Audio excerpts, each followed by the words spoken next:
Welcome to the channel. Today we are unboxing and reviewing from WWE Monday Night Wars Ultimate Edition Triple H.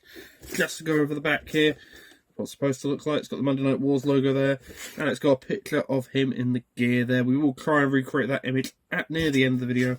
And we do have the date of where he wore this. Raw, October 23rd, 2000. Actual Raw date. Let's go. So we are going to cut back to once we have this figure out of the packaging, and then we'll show off the accessories. So we'll be back in a moment. So Triple H out of the packaging here. For his accessories, you do get a bunch of interchangeable hands. Of course, you get a pair of mic holding hands that are on the figure here. You get a pair of smaller open palm hands to do your cross chop.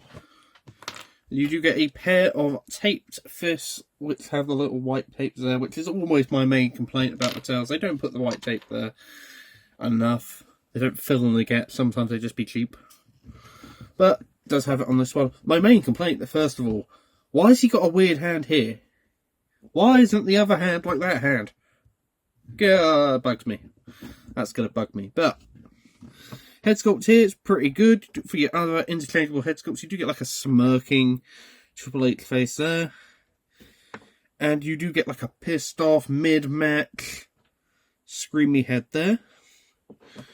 You also do get the Game Over shirt here, which is Velcro-less, which has "You're right, I'm over" Triple H. It should have the word "damn" in it. It should, unfortunately, but we will show this off on the figure once we do the accessory swap. And then you do get a, which was felt, these feel very weird, like they're like a weird material here, but you do get a pair of jorts.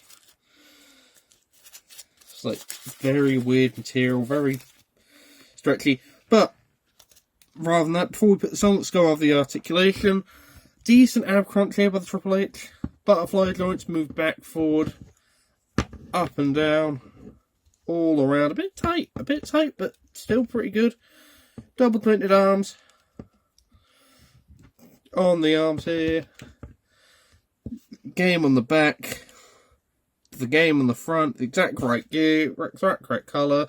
Knees bend, pinless, double jointed, whatever you want to call them. Then he does have the knee pad on here, which is accurate. I think it should be more like very closer. That's my only real complaint. It's a bit too much gap on it. But overall, this Triple H is pretty good. I won't be displaying it with this head because it doesn't make sense to display a mid-match Triple H in this head. If you're not displaying the clothes on him, but we'll see.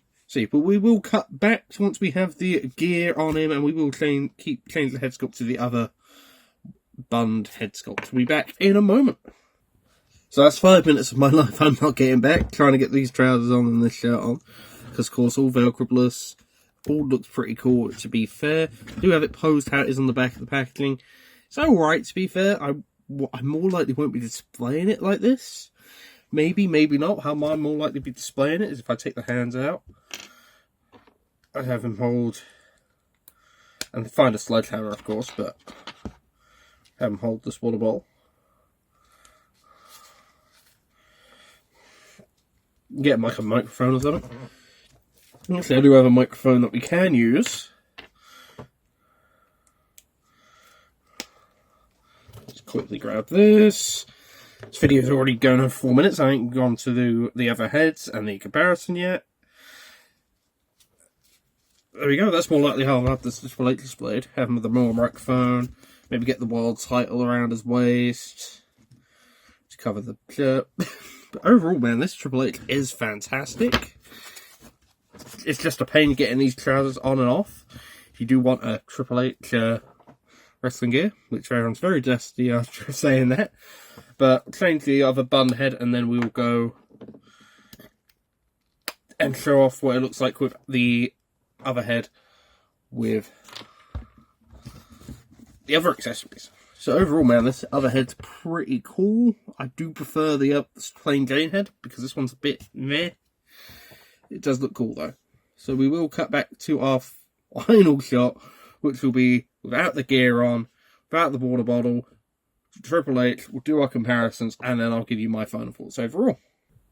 So we got Triple H out of the promo gear and into mid-match gear.